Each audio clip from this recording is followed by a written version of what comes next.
everybody, to another edition, a fired up edition of the Rockpile Report podcast. I'm your host, Bill season ticket holder Drew Gear. That's my producer, Chris Kruger. And that was our quarterback, Joshua Allen, answering questions from the press about the absence of Stefon Diggs at Bill's mandatory minicamp. Goose Fraba? You people. And when I say you people, there's a whole bunch of people going, is he talking about me? There's a whole lot of you that drive me fucking crazy. Guys, I opened Twitter the other day. I'm a busy man when I'm at work. I'm in the office. I'm not looking at Twitter. No. I've got shit to do. I take a break. I take like a 20-minute break. Eat my lunch.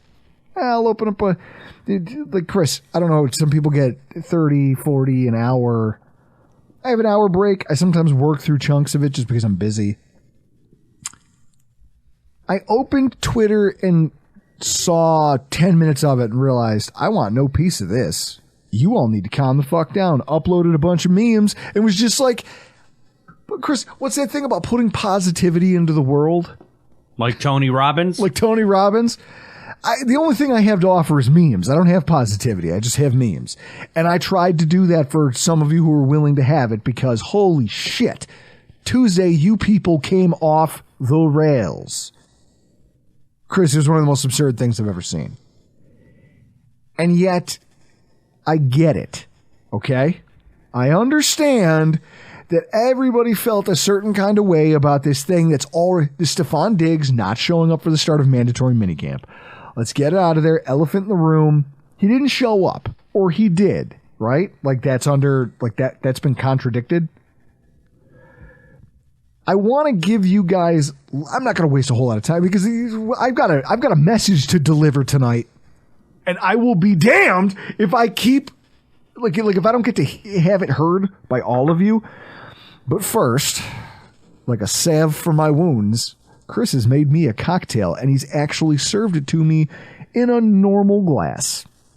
That's because it's called a highball, you jackass. A normal-looking glass. Not a coupe, not a Nick and Nora, not a thing I want to stomp on the floor.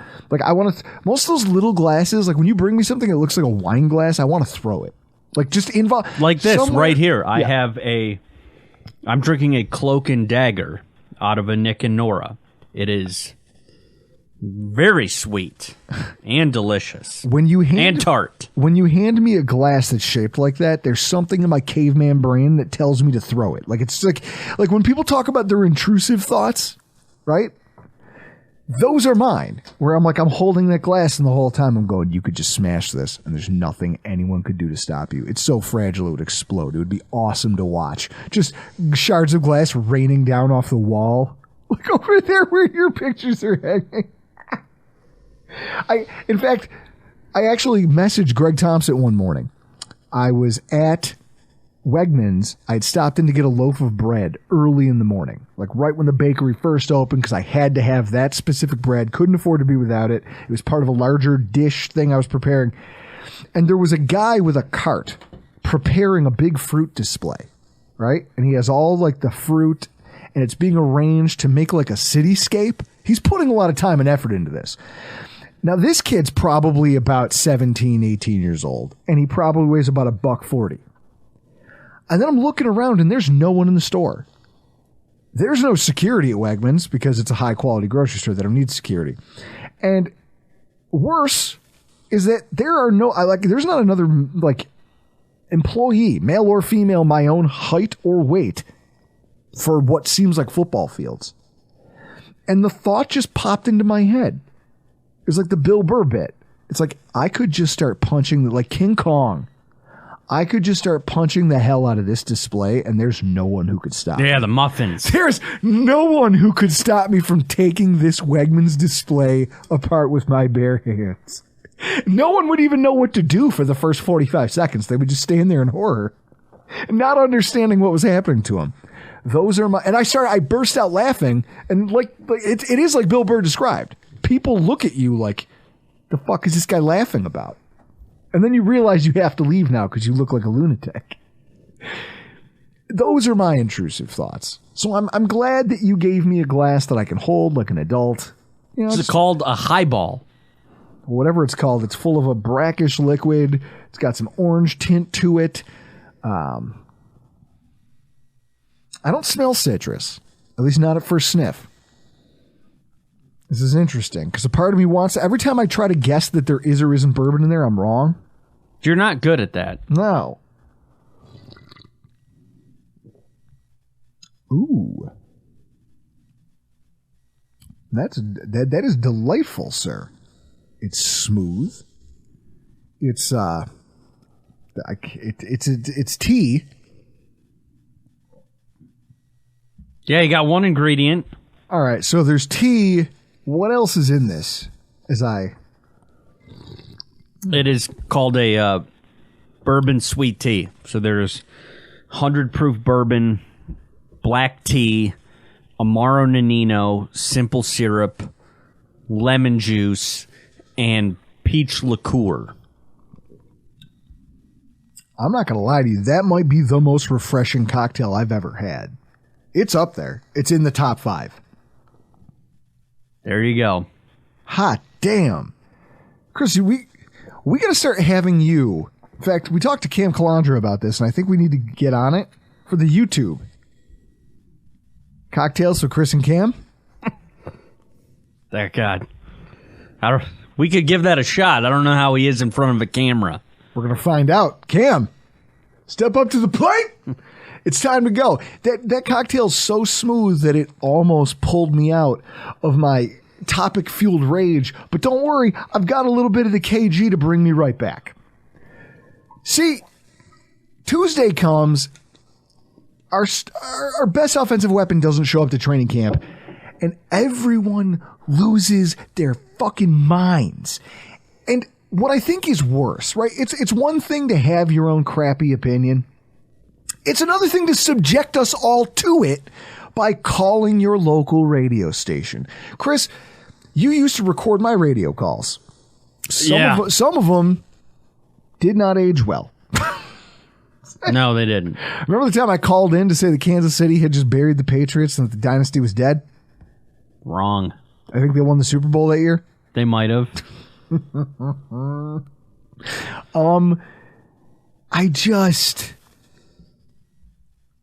Chris, I can't even, guys, okay, so there's a situation. Obviously, our quarterback, as you heard in the intro, is a little tight about it.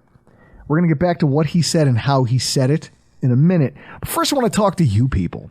It's bad enough that when you're like, there's a meme I shared where it's a cat just kicking all the litter out of the litter box onto the ground, and it says, when you're having a bad day, just make sure everyone else has a bad day too. That's all of you. You took to social media to whine and complain and throw like insults and call people children and they, not just fans. There were some of our fellow content creators, Chris. Greg Thompson, I love you. You had a tweet about how Stefon Diggs was acting like an entitled so-and-so. Childish, I think, is a term you used. In fact, I think I have a screen cap of it because Ryan Lasa was nice enough to send it to me. Let me see this here. So let me check, because, Chris, I don't want to be wrong, right? Like, I'm an asshole, but I don't Yeah, you want to have everything right, correct, fact check, but, you know, that's the notion that you get from wide receivers is... Stefon Diggs can both have accurate, legitimate right to be upset on several fronts and be handling it like a narcissistic, attention-seeking child. Okay. So these are all things, these aspersions that you're all casting about something that we all know nothing about, right? And then the situation, you know, has obviously changed since then. But in the aftermath, and just on day one, I'm shocked with the number of you who took to WGR to call in. Chris, it's the laziest thing as a host to do, isn't it? Take calls. Well, some markets have to. I mean... Is ours one of them? Yeah. Why? Because it's so small.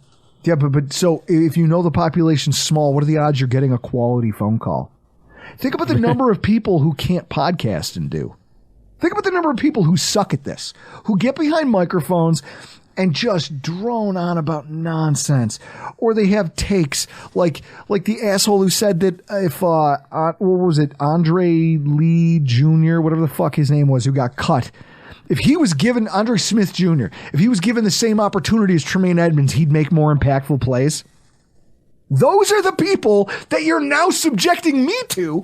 I try to avoid those people, right? Like, I don't listen to, like, I scroll past that nonsense on social media and it's easy to avoid. I don't listen to their programming. I don't read what they have to write because I know it's drivel. It's nonsense. You're literally Pearl Harboring me in my car with this stuff when you allow these people on the radio. Have you ever had to be a call screener? Oh, yeah. 790 The Zone. Mayhem in the AM with Steak Shapiro, Nick Cellini, and Mike Bell. What do you do when you know you work in a market where you have to take calls, but you know that 5 out of the 10 calls that are waiting are just landmines? Like, this is stupidity incarnate. Well, it's, for one, when I was in Atlanta doing this, so depending on the time of year, you can be fielding calls for the Hawks, the Thrashers, because they were around, although they did not get a lot of play because 680 The Fan had the contract. So you had Hawks, Braves, Falcons, Thrashers, UGA, Georgia Tech. You had all of these different sports you could tap into, but as a call screener, you quickly figure out, like, you would write into the program, you know, Joe from Cheektowaga, and then write his bullet points, and then you could just write next to it, avoid this phone call. Because you know just from talking to them that they're going to suck. The funny thing is someone who doesn't listen to a lot of drive time radio, I actually tried to give this all a listen. I tried to give it a chance because Chris, this is something that's worth finding out the gory details of, right? Yeah. And if you're driving around and you can't be on your phone digging into it yourself, you might as well turn it on because there's nothing else going on that's... What am I going to listen to more yacht rock? Am I going to listen to Slayer while I'm stuck in traffic? That's a bad idea. So instead, I turned on WGR. And you people... Chris, which one of these callers do you want to start with first?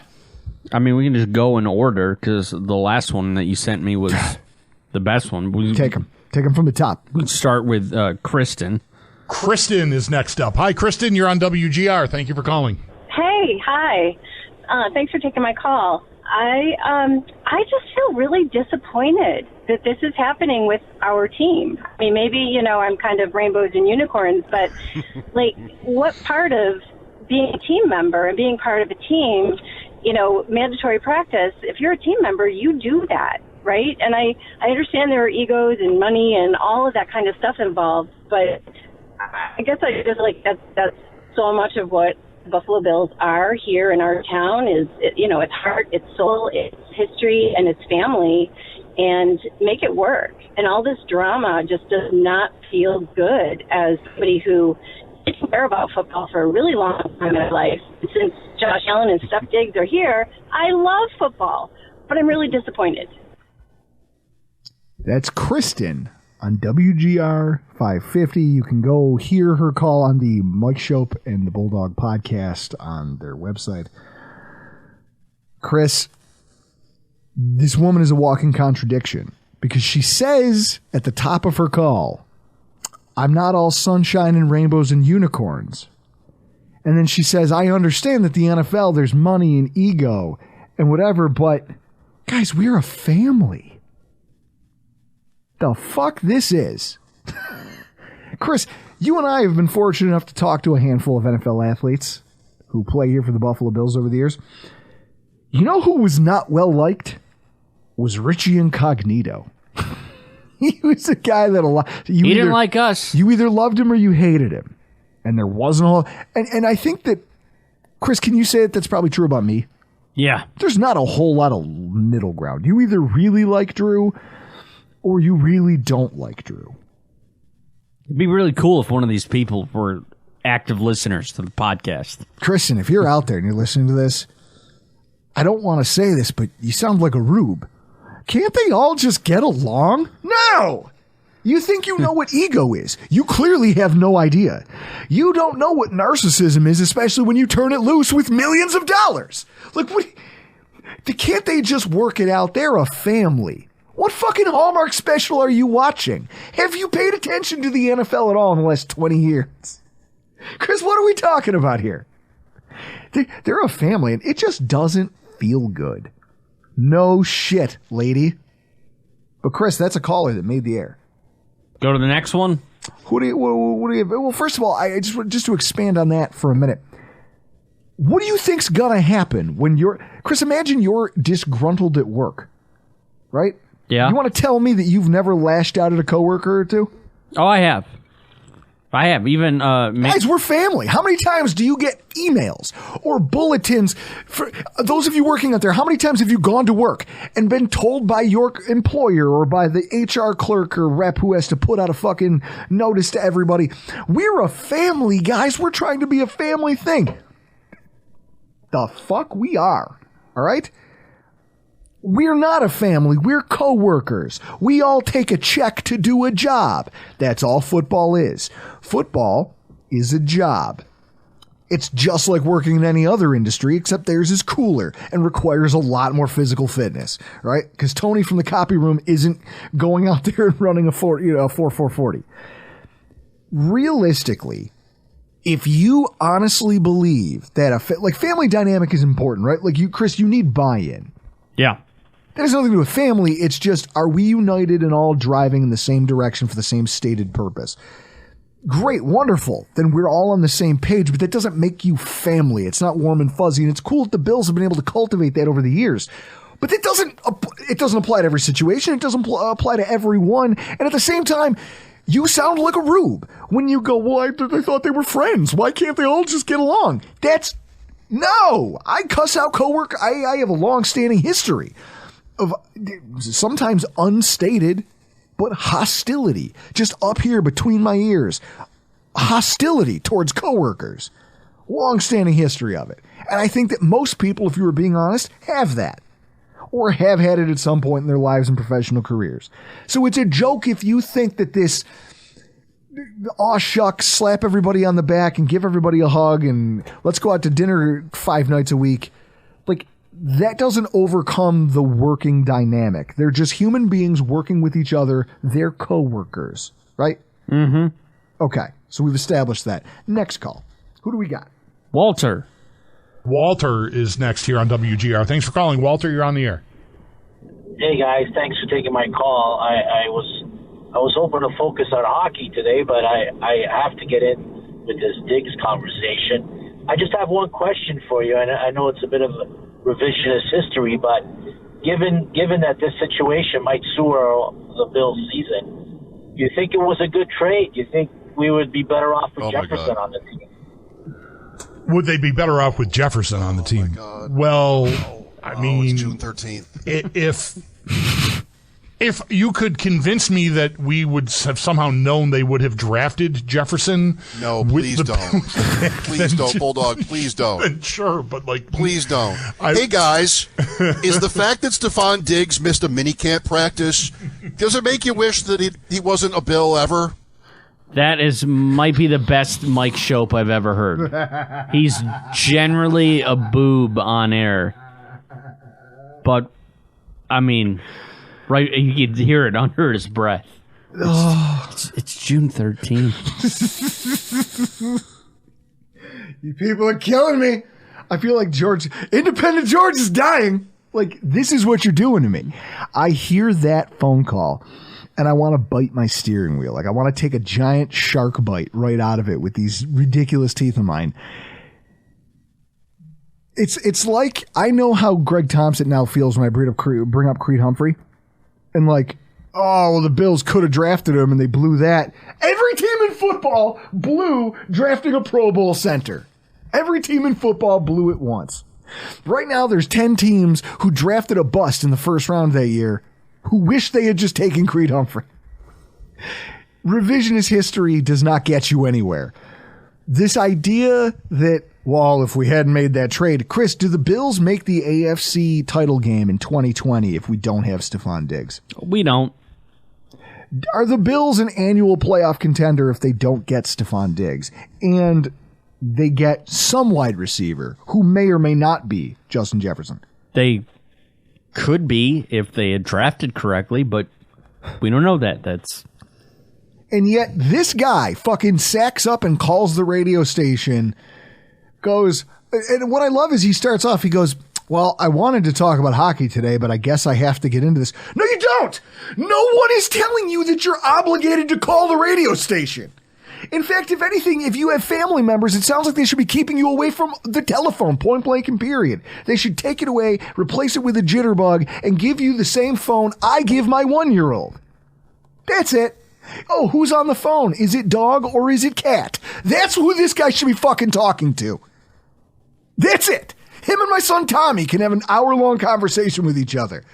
Fuck this guy. I've had it. Chris, I've had it with these people. I can't do this.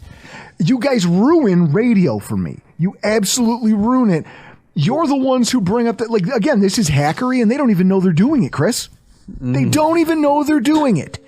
Not only, do you hear that groan from Mike Shope? I burst out laughing in my car. Burst out laughing. That's like, oh no. All right. He's in the back going, oh no. Oh God. Chris, how soul sucking must it be to have to talk to these people? It's got to be. Have to. That's how you earn your check. All right. Next one. Let's go next one. We got 2 more to play. Oh boy. Gary's next up. Hi, Gary. You're on WGR. Thanks for calling. Hey, how are you guys doing? Great. 50 years I waited to make a phone call into a sports talk show. So make it good. And I'm sit up in only my 50, chair. So, Hope it's your last. Something's been driving me crazy about Stefon Diggs for a long time, and I look at the Bills' website and I see who practiced, didn't practice. And the entire week before the Cincinnati game, this guy didn't make one practice. And I'm sure they installed game plans for different games, and maybe he didn't get the ball because he didn't know what the plays were, and that's why they were arguing on the sideline. And I don't know if anyone's talked about that, and I don't know if anyone checked how many the other playoff game, did he miss any days of practice? This guy is not a leader. Unless his $500,000 weekly check bounced, I can't see him holding out, not showing up. I mean, he's looked to be a leader, like one more shot at the Super Bowl.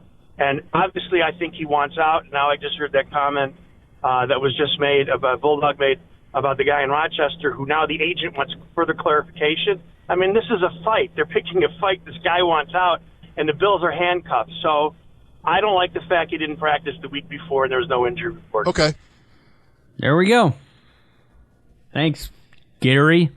Gary, here's what I want you to do. He didn't learn the playbook all year long. He didn't learn the playbook.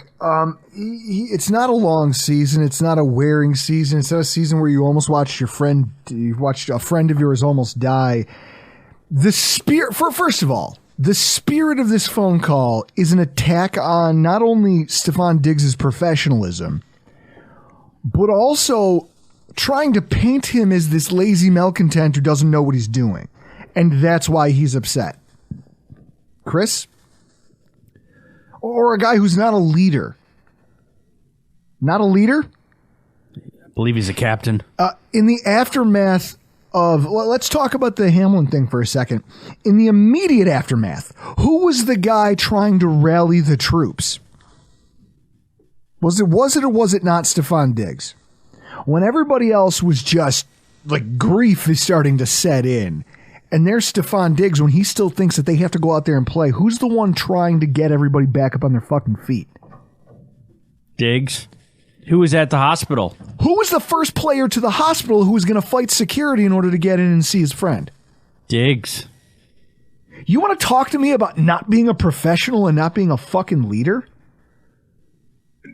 It just doesn't fit your grumpy, lazy fucking narrative. This contrived thing, this extagram that you've got in your head against a guy who, yes, he acts out. You know who else acts out? Me. When I was a child, they diagnosed me, or tried to. I believe it's called oppositional defiance disorder. ODD, go ahead, Wikipedia it. In fact, if you're watching this on YouTube, Chris can probably pull up a screen grab and put it up here next to me. Oppositional defiance disorder. it's essentially a long-winded, clinical way to try to describe somebody who is an asshole and will do the things that you like. If you tell him not to do something, he will it's almost like he can't help himself. Chris, symptoms of ODD. Having frequent temper tantrums, arguing a lot with adults, refusing to do what an adult asks, always questioning rules and refusing to follow rules, doing things that annoy or upset others, including adults, blaming others for the child's own misbehaviors or mistakes, being easily annoyed by others. We just named all of the traits of True Gear. If you could take a disorder and make it a personality. It's me, baby. You got him. What I know is this. You're trying to paint this guy as a malcontent. He's not that guy. Is he, Chris, is he a problem? Is he bucking every trend, fighting with every single coach, breaking team rules left and right? No. Is he's not Josh Gordon? No. He's not Antonio Brown when he was spiraling out of control and fucking hilariously now losing his AFL football team? Like, so you want to try to paint this guy as the problem in this situation by attacking his character and trying to paint him as lazy? He didn't practice enough. He didn't know the play. You do realize that not practicing doesn't mean you're not in the meetings. It just means that you're not on the field physically for practice, probably because they know you are their best weapon in the wear and tear of a full NFL season. They probably don't want to exacerbate that. You're probably also knowing that these guys are mentally exhausted and you're trying to give them some rest. But by all means, guy who's probably never played a sport at a high fucking level, you go ahead and make up your own rendition of how this was supposed to play out and what you think his job is and what he owes you. Because it sounds very entitled, doesn't it? It does. It's fun. It's almost like this boomer is out here yelling, he should just shut up and play. Shut up and dribble the ball. Like, it's that. Except, you couldn't be more off base. And it's enraging to me that these people exist, or at least are allowed to talk openly about it. I mean, I guess everybody's allowed, Chris, we get to do this. Yeah. Freedom of speech. You're allowed to say whatever you want, but I'm also allowed to call you a moron. So, what is that, Gary? Sure, yeah. Gary, if you're out there and you're listening, if you are a listener to this podcast, I want you to do me a favor. I want you to run yourself a bath. And then what I want you to do is I want you to put the toaster on the edge of it, plug it in, and then I want you to yell that same rant you just yelled on the radio at the top of your lungs. 50-50 shot. Maybe it falls in, maybe it doesn't. That's it. That's all I want to suggest. Can we get to the last one? Hang on. Last one. Here we go. David is first up this segment. Hi, David. Thanks for calling. You're on the air here at WGR. Thank you. Okay, so the elephant in the room is Ken Dorsey.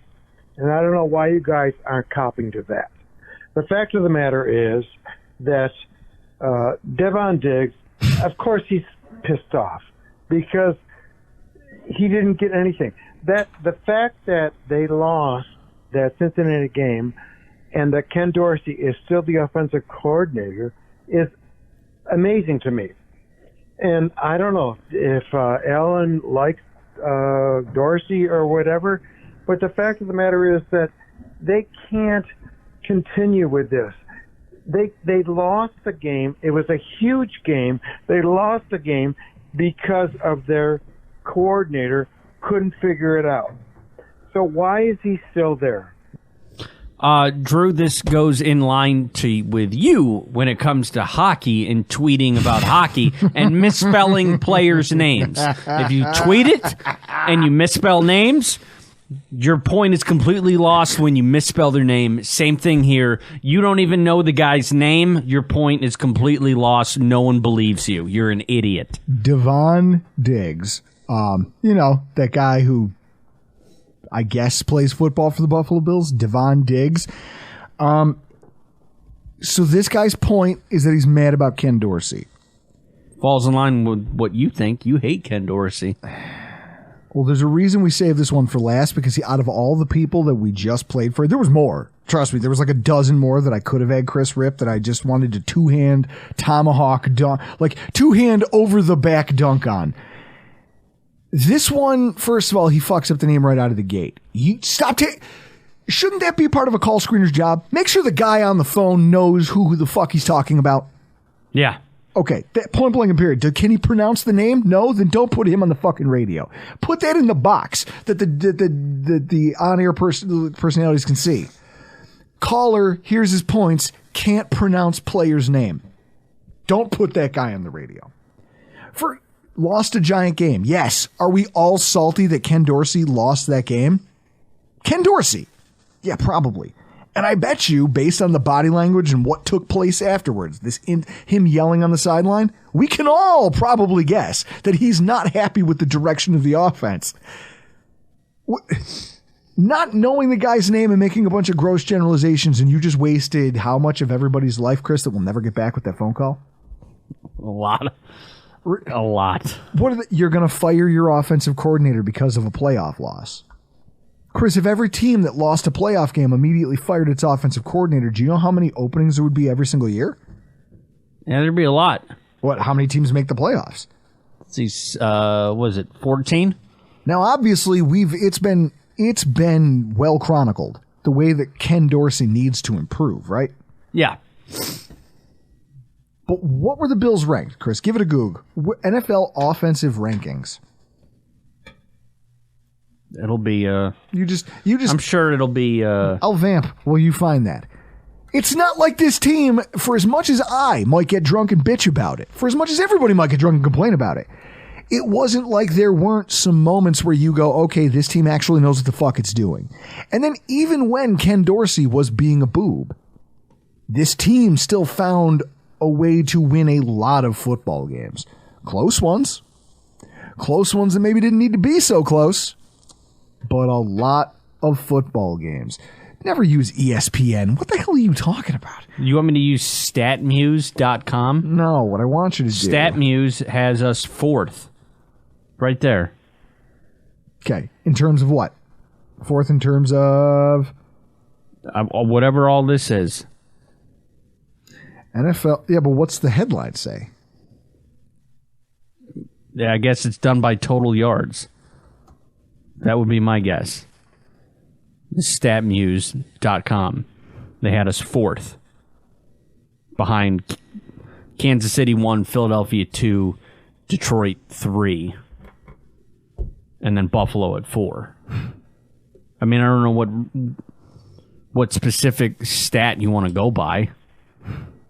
I mean, we're pretty good in the beginning of the year. Football Outsiders, offensive DVOA.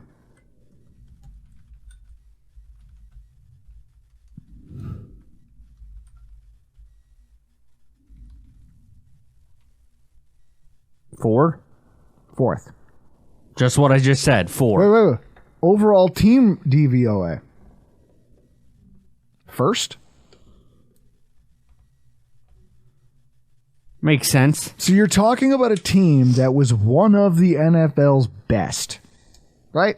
In terms of fine statistics, in terms of yardage output, just offensive yardage as a total.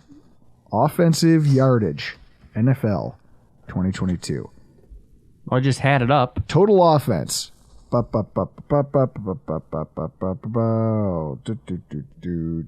We had 6,361 yards. Yep. So your team, which hilariously, so it was the two teams that played for the Super Bowl. And then the Lions. And then the Lions, who had like an unheard of offensive year and still didn't make the playoffs.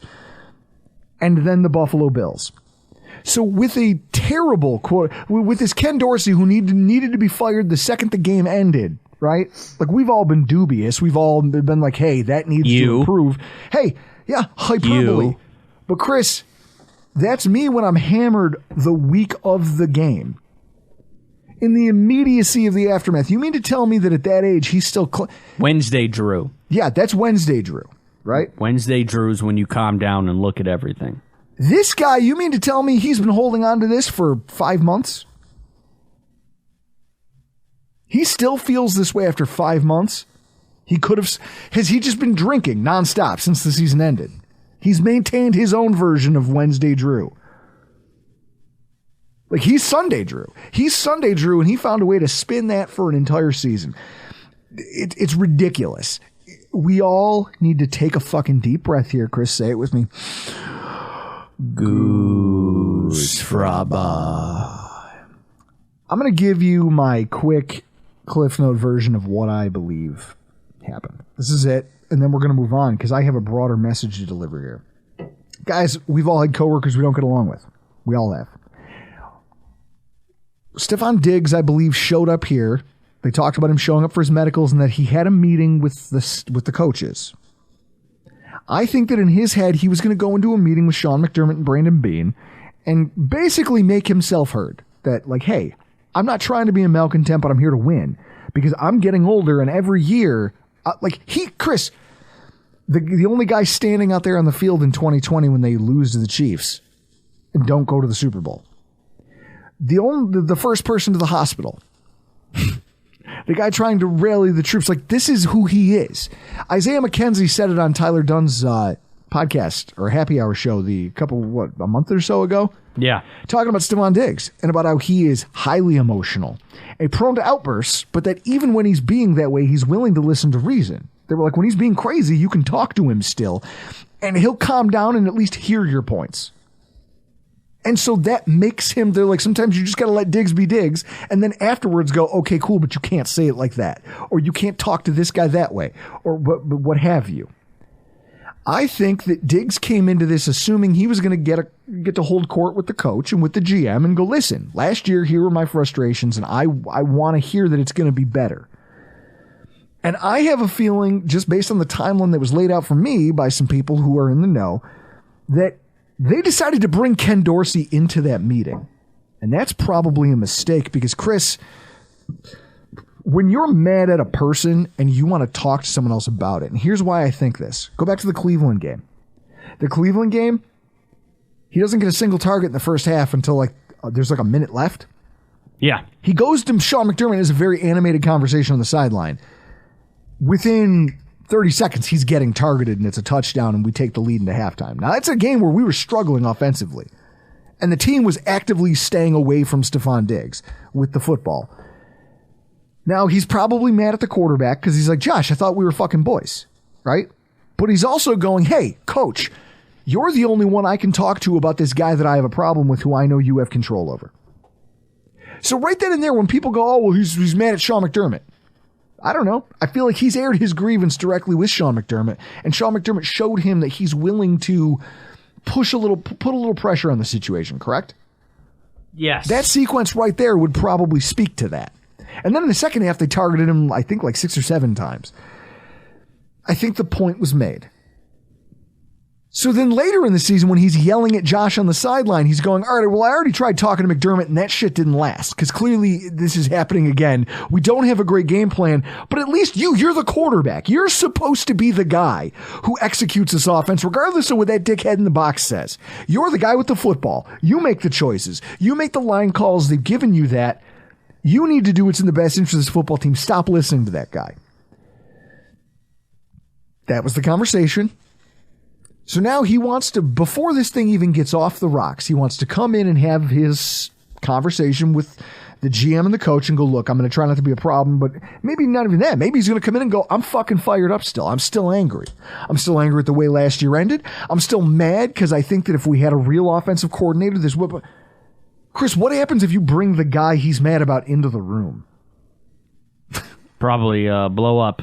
So based on what we know about Stefon Diggs and his attitude and what his fellow teammates have said about his attitude, and that sometimes you just got to let him go off and then correct him afterwards, what do you think happened? It probably didn't go well. No. There's a point in practice where Josh Allen comes off the field and then he's gone, right? Like there's people meeting with the media. And then there's Josh Allen's gone for 15 minutes. And I think he's being debriefed on everything that just happened so that when he goes out, because they're like, listen, McDermott speaks and now Josh has to go into damage control mode. I think Sean McDermott was emotional. We talk about him being vanilla. Chris, what Valium? Yeah. Coach, what were some of the things we've said about him over the years? Coach Ambien. Yeah, Coach Ambien puts you right to sleep. I think that he cracked. I think that in the face of some pressure he wasn't expecting and a confrontation that happened between player and coordinator, he kind of broke under the pressure of that for a brief second. And he slipped up and he let loose the fact that he was concerned that his biggest offensive weapon. And when he says, I'm very concerned. Now that we know that that meeting took place and that he was there and he did talk to the player and he was there, I don't think he's concerned about the fact that the player's not at the practice, because you find out he's the one who told him to take the day off. I think he's concerned, like, Chris, what else would you be concerned about? When Sean McDermott says that, it's not that the player's not available. It's not that he doesn't intend on coming back. What would be left to be concerned about then than the fact that your best offensive weapon is mad at your coordinator? Still. I don't know. Then Josh Allen comes out here and gives what you heard in the intro, which is literally a guy, like, he sounds like the kid from American Beauty where dad stands up at the table and just throws a plate at the wall with spaghetti on it. And he's got to come out and be like, hey guys, everyone take a deep breath. I think we all have a lot to work on here. There's a lot of things we need to talk about, but we're all going to move forward in the most respectful way possible. We're not going to throw plates anymore. The fact that he first says, we're going to get on the same page, right? Him and Diggs. Yeah. Tells you they weren't on the same page at the start of the day. And then it also, like, the way he had to be like, hey, we're going to move forward respectfully, tells you there was disrespect, right? Yep. It doesn't take a rocket scientist to figure out that there was something happened back there, which I can absolutely see because I'm that guy. I'm that guy where if I have a problem, I will probably try to find the most professional route to do it, but I will let you know I have a fucking problem.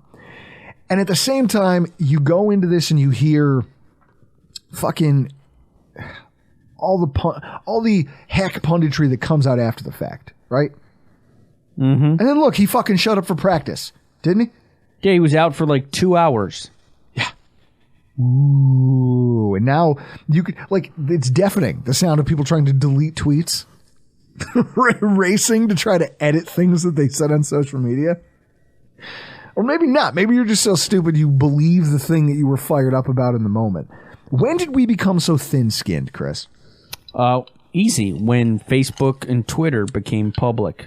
I just mean as fans, like as Bills fans. When Facebook and Twitter became public. If Twitter, imagine what Twitter would have looked like during the era of the bickering Bills. Yeah. What would have happened then? People would have been calling for Jim Kelly's head. Oh, yeah. They would have wanted him cut. Marv Levy probably should have been fired, right? Yeah. Like, you guys don't understand the pressure. You know, that caller at the top, that Kristen, talking about, I understand ego and this and that and blah, blah, blah, but we're a family. No, there's legacies at stake. There's millions of... Stefon Diggs already has his money and he still works like a fucking madman to be the best he can be because he cares about his legacy, right? Legacy matters to him. He wants that ring. He wants it. He goes out there and busts his ass. He's a top 3 wide receiver in the NFL despite not being the best athlete, despite not being the most physical wide receiver, despite not being the best route runner or the fastest or the biggest catch radius, because he wills himself to be that. That guy doesn't take days off. So if you're in his doghouse, it's because he doesn't think you're putting the work in. He's what, Goggins? David Goggins? That's what he is for football. And yet he does not believe that his coordinator is putting in the requisite effort. No one could argue with that. Dorsey has a lot of work to do. This is all just a fight between multimillionaires who care about their paychecks, who don't want to get fired, and who care about their legacies. So spare me all of this happy horse shit about families and this and that. This is a human story. These are human beings who are having a work dispute. And you people who decide to blow it out of proportion, kill me. And you Bills fans who fall apart, this is going to soil the season. I've seen seasons where this team has won 4 football games. What are you talking about? The Bills could make it as a wild card and still be one of the most dangerous teams in football. God help you if you're the team that we got to come on the road into your house and play you. Fuck you if you're not Kansas City. I'm just tired of our fan base forgetting, one, we have one of the best quarterbacks in football. 2, we have a well-coached, deep roster of veteran talent. 3, we have playmakers. Some of you want to marginalize and brand as a malcontent and all this stuff. You all need to grow up, toughen up, get thicker skin, learn how to drink the way I drink to forget some of your problems. I don't know what to tell you, but Jesus Christ, guys, you've made radio unlistenable. You've ruined social media for a lot of people. Like, we as fans need to toughen up again. True or false? True. You also need to take a look around and recognize that there are people who have it much, much worse than us. And with that, I bring you our off-season OTA minicamp list of the people who have it worse than Bills fans. Fuck you both. Your lives are so fucking pathetic. I ran a charity 15K to raise awareness for it, you fucking losers. I want you to know that I put this list together well up at 11 o'clock at night, listening to the song Still by the Ghetto Boys, New York State of Mind by Nas, and Gimme the Loot by Biggie on like just an infinite loop for an hour and a half. That's where my mood is with this shit, and maybe still is a little bit. My first one goes to Patriots fans who don't think that their team is 4th best in the AFC East. You are one pathetic loser. Chris, imagine having to open up Pro Football Talk as one of the Patriots fans who's constantly trolling us on Twitter, who, no rings, and the headline on the banner of PFT.com, Mac Jones outplaying Bailey Zappi in minicamp. Let that sink in. Let that marinate for a second. That is headline-worthy news of a national media outlet. Take a look around the division, Chris. Outside of a group of lunatics, right? There isn't a single Miami fan who thinks Skylar Thompson or Mike White is better than Tua. I mean, as long as their offensive lines aren't getting them killed, because in that case, I don't know off the top of my head who the backup quarterback in New Jersey even is. But I would be a moron to suggest that he's better than Aaron Rodgers. I believe it's Zach Wilson. Is he still there? Yeah, he's still there. Holy shit. I mean, his mom's hot. He's got that going for him. That is true. He does have a good-looking Mormon mother. Buffalo has the only quarterback to play the perfect playoff game. He's inarguably a top 3 quarterback in the NFL, and he's the leader of a team that's won its division 3 years in a row. Meanwhile, after 3 seasons, it's somehow a talking point on a national news outlet that your first-round pick from Alabama is actually outplaying a 4th-rounder from Western Kentucky, and I'm supposed to be afraid of your football team? They're installing a new offense, Chris. I don't know if you've heard about this. Heard about it, Bill O'Brien? It can't possibly be worse than it was last year. Right, guys? Like, it can't get worse than the Matt Patricia, Joe Judge experiment. But what's the upshot here? In the iconic words of Sean Connery, the New England Patriots have brought a knife to a gunfight when you look at the quarterback room they've assembled and then look around the division. And I don't care how smart you think Bill O'Brien is, because you could do a lot with scheme to fix things. I mean, look at Mike McDaniels in Miami. Tua was not good in his first season. Yeah, it's similar to Sean McVay with Jared Goff. But even with Aaron Rodgers under center, right, they still might have the least athletic quarterback room in the division with the worst pocket awareness and the worst touch on the football.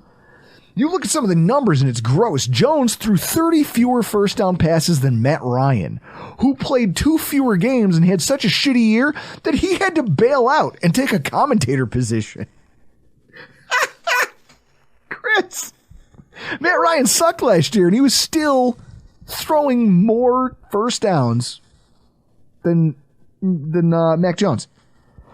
Of the 30 quarterbacks who played 10 games or more in 2022, Josh Allen was first in big-time throws, according to PFF. Rodgers was 7th. Mac Jones, last among all AFC's quarterbacks.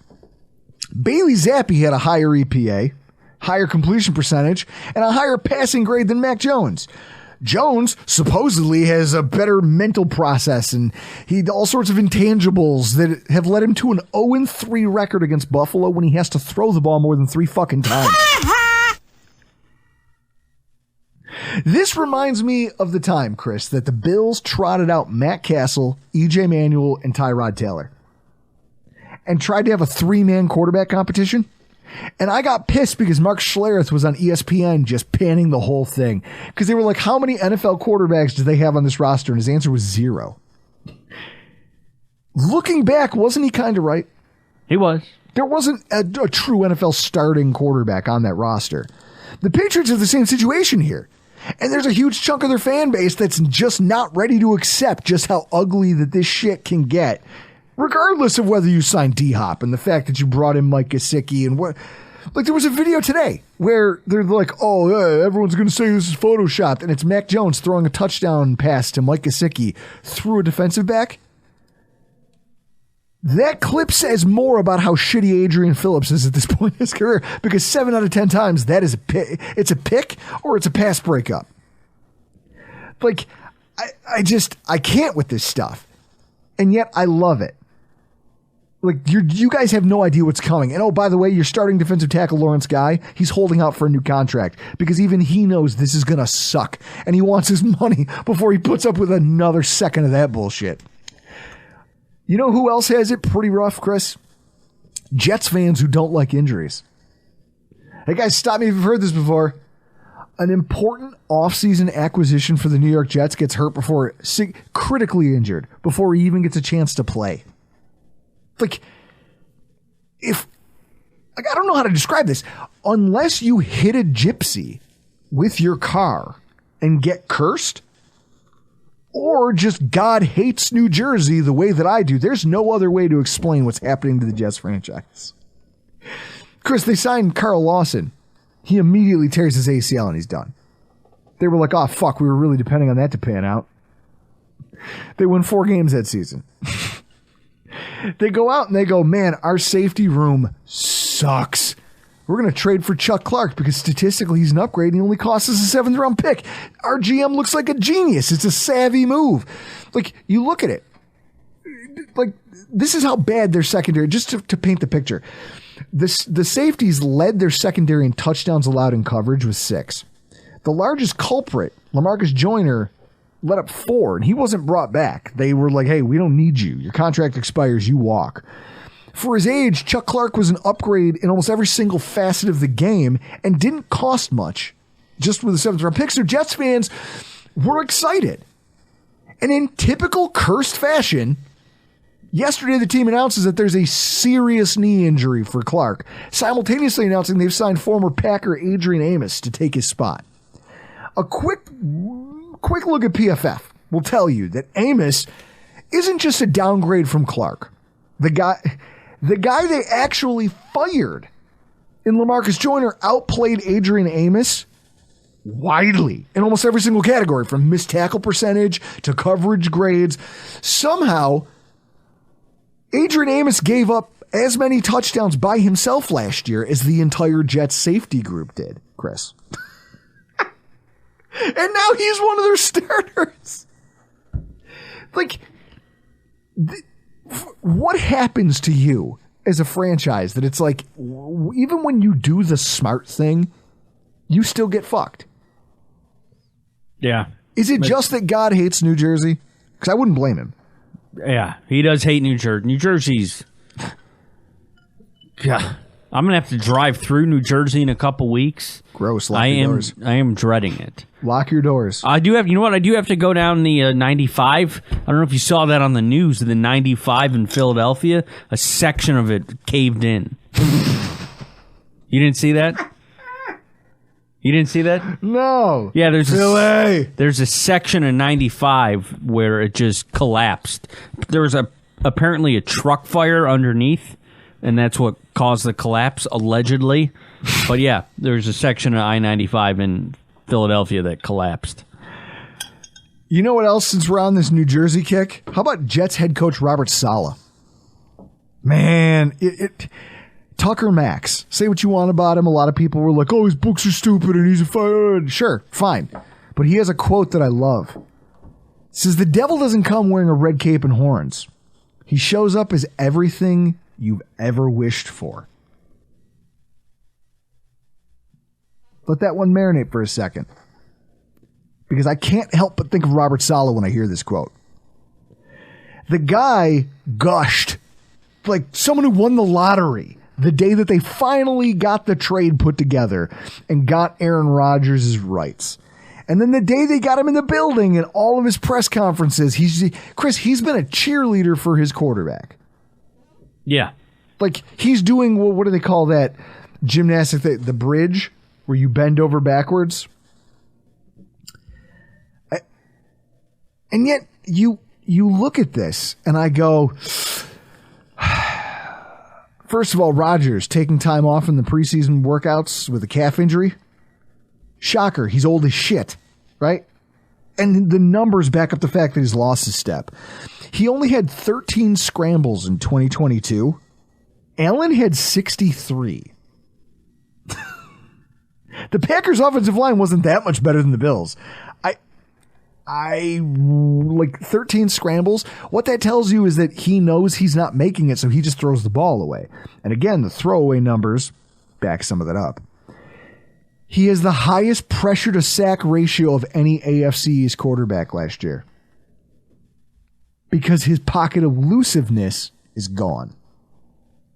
Like there was a day, Chris, do you remember when he was in his prime and he was very difficult to sack because he was like Joe Burrow. Like Joe Burrow isn't the best athlete, but what he is inside of a phone booth, he's elusive. He understands when to step up, step out, roll out of a dirty pocket, how to get away from that. And he has just enough of that. Like that was Rodgers in his prime. Rodgers no longer has that. It's not good, is it, Chris? No. Then you find out that they decided to cancel minicamp altogether. Chris, the last day. No. Or they canceled all of it? The Jets never held a mandatory minicamp. I'm sorry, I was thinking about the Bills. Chris, do you know who hasn't attended a minicamp in the last 5 years? Aaron Rodgers? Maybe it was 3 seasons, actually, but Rodgers? Multiple years. Aaron Rodgers has not participated in a mandatory minicamp. So are you shocked to find out that all of a sudden the coaching staff this coach who's so in love with this quarterback goes, you know, guys, I don't think we need this. I don't think we need this mandatory minicamp. You know, it's not important.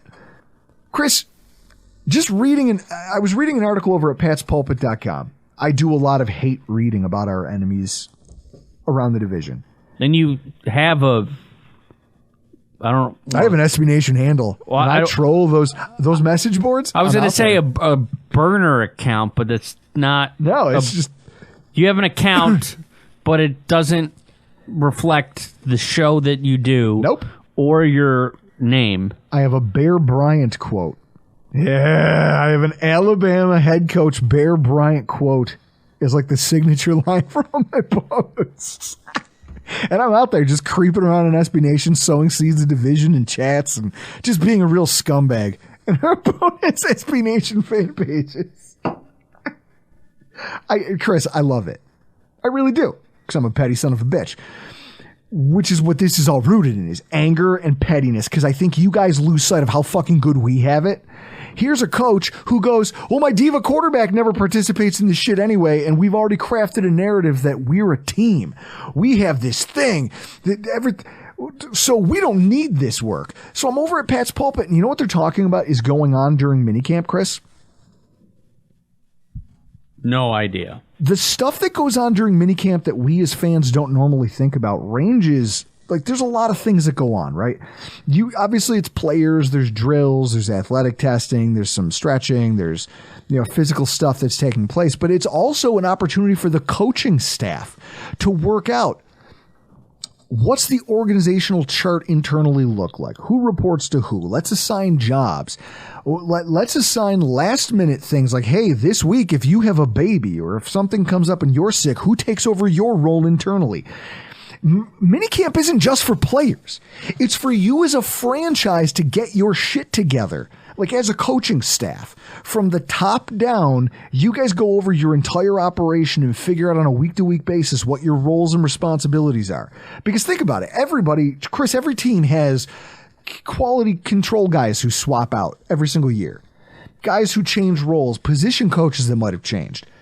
This is a chance for your coaching staff to spend 2-3 weeks, or not 2-3 weeks, but 2-3-4 days working intensively around the clock together behind closed doors, mapping out what your organization and your coaching staff is going to be, who's responsible for what, who reports to who. If this person isn't available, or this person's busy, or this person's overwhelmed, here's where we're going to defer to. You're building a flow chart within your coaching staff like it's its own company. All of that installation takes place during these opportunities. You as a head coach who has no NFL success as a head coach, none. In fact, Chris? They had a 4-win season with 4-13, 7-10. Okay, 11-23 overall, 324 win percentage. So that's you as a head coach, and yet you think you don't need this critical thing that Bill Belichick goes, I have to have this. I have to have it. And the Buffalo Bills go, I've got to have this installation period. And the Miami Dolphins go, I've got to have this installation period. You know better than everybody else. Chris, who do you think he's deferring to on that? You asking me? Wrong person. The guy who doesn't like to show up? Yeah. He goes, hey, Aaron, do we need to do this? And Aaron goes, no. And he goes, guys, Aaron says we don't have to. Do you think it's a good idea to let Rodgers have so much sway over the team's processes? Like, not just for the Jets, but for himself. This is the first quarterback they've had since Ken O'Brien? Maybe. You look back at what's happened to coaches around Aaron Rodgers. There was the beef that he had with Mike McCarthy. Mike McCarthy won a Super Bowl in Green Bay. Now look at him. He's just he's floundering his way to playoff losses with Dallas, which is, I guess, it's success, but not, right? Yeah. But he got McCarthy fired. He did. His lax attitude towards preparation in Green Bay over the last few years caused a multitude of issues in his final season. And I think if they worked for a weaker organization, he probably could have gotten Mike LaFleur fired from his job as well. Like, instead of trading him away now, if the Packers had said, hey, we're gonna force you two to try to make it work because we have a Hall of Fame quarterback who we still think can win a Super Bowl. We think his talent is so much that he can still win a ring with a good offensive head coach.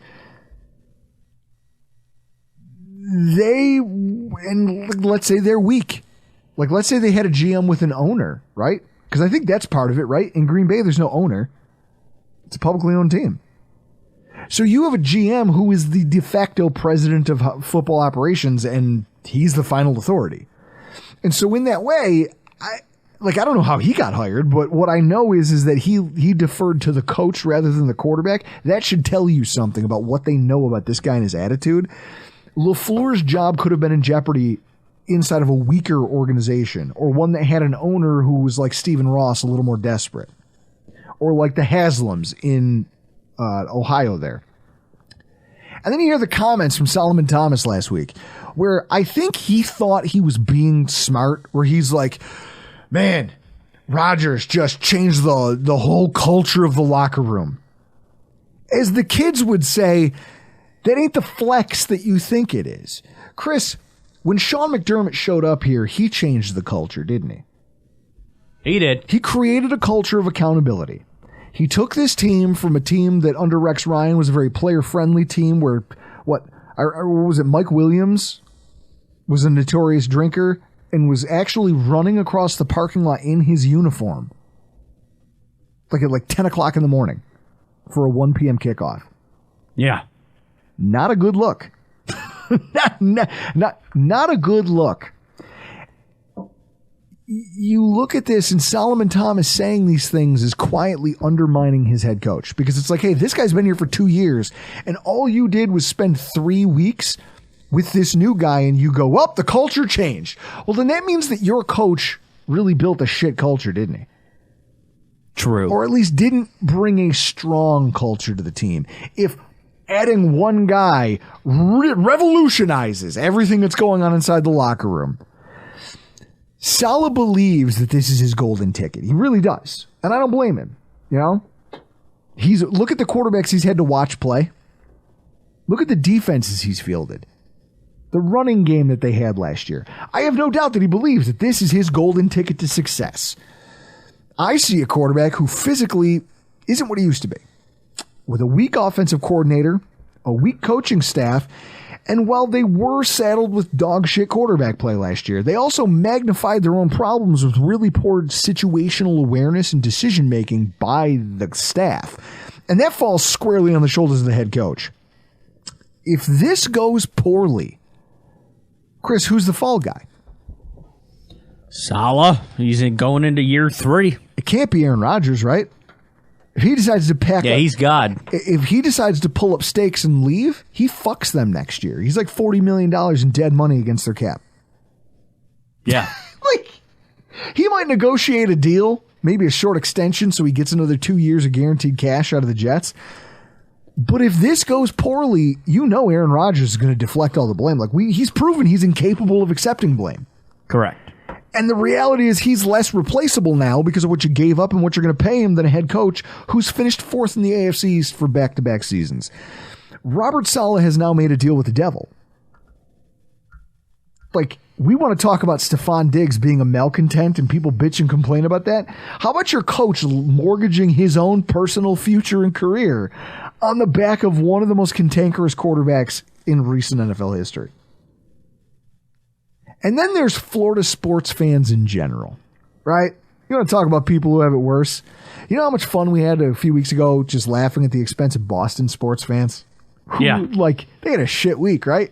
Mm-hmm. Like, what, the Celtics get ousted? Bruins lost in the first round. Bruins lose in the first round. Up 3-1.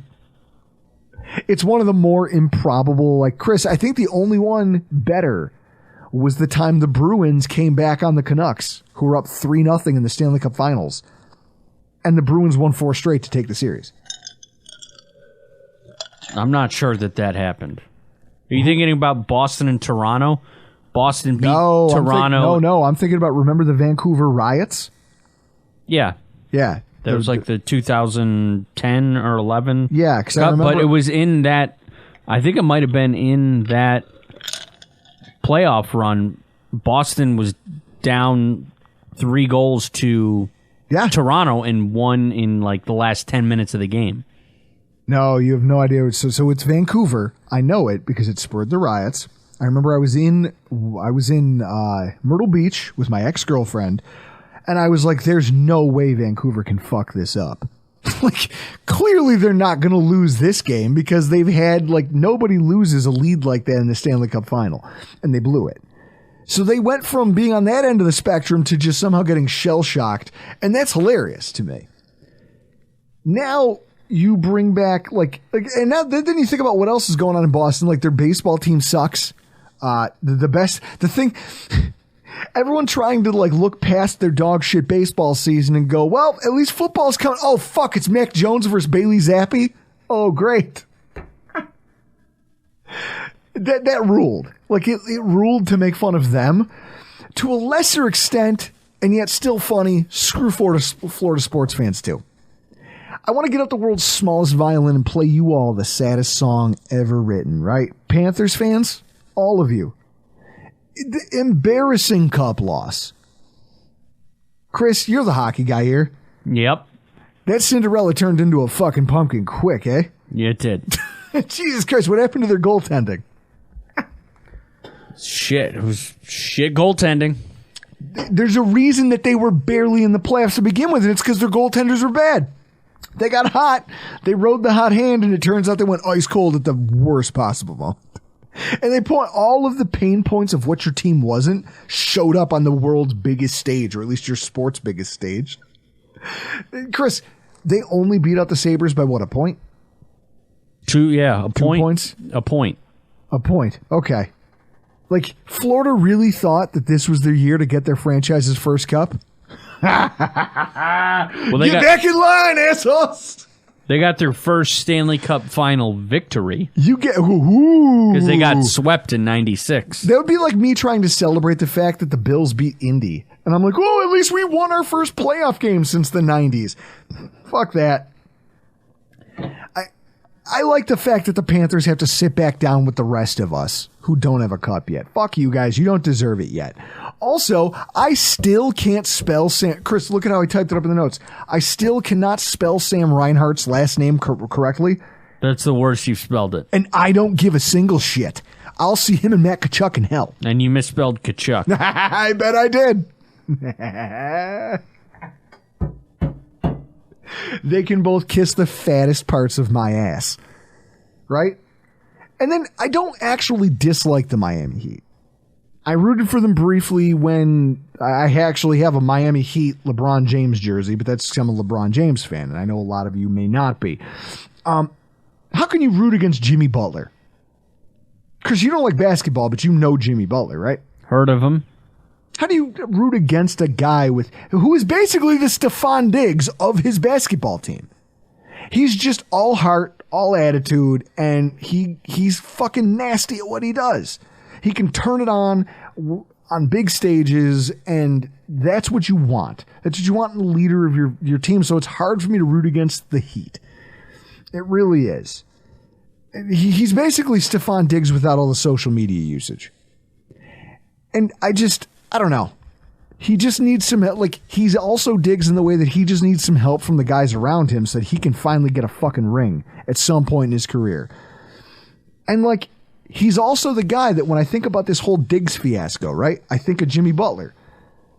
Jimmy Butler's been excused from a number of basketball teams. And every time he left, he was very open. He was very candid about it. He was like, he would talk about, he was disgruntled. And he'd come into practice with an attitude of, fuck this shit. This shit it's weak. It's lame. It's not going to work. You're a bad coach. This guy doesn't know what the fuck he's doing. That point guard is trash. And we can't win like this. Chris, he was correct every time he pointed it out, though. Those teams were poorly ran. Their coaches all got fired. Those teams languished in mediocrity. They finally paired him with a guy in Eric Spoelstra who is a very good NBA head coach. Look at the results. They've been relevant ever since he got there. They were like the first 8 seed to get to NBA Finals ever. First play-in team. They didn't even make the 8 seed outright. They had to win the right to go there through a play-in tournament. Wild, right? Yeah, usually basketball's not like that. It's whoever you can almost, with basketball, you know what the NBA Finals is at the beginning of the playoffs. It's one of 3 teams, and you go, it's going to be like this, which makes it unwatchable. Well, yeah, it's hard to care about as somebody who doesn't love the sport. But so I look at that and I go, he's our Stefon Diggs. Stefon Diggs is the guy who's going, that guy sucks. Chris, did Ken Dorsey suck in 2022? Yeah, I'd say situationally he was not great. I think situationally could have been better. He could have been better. And you've got a guy who's not going to hesitate on calling him out for that. I like that. But they made their finals 2 and still lost in 5, just like the Florida Panthers. And now their fans are stuck waiting until next season to see if they can pull off some miracle run that they just witnessed, or if they have to tweak their roster, try to land another star, whatever it takes. I don't know.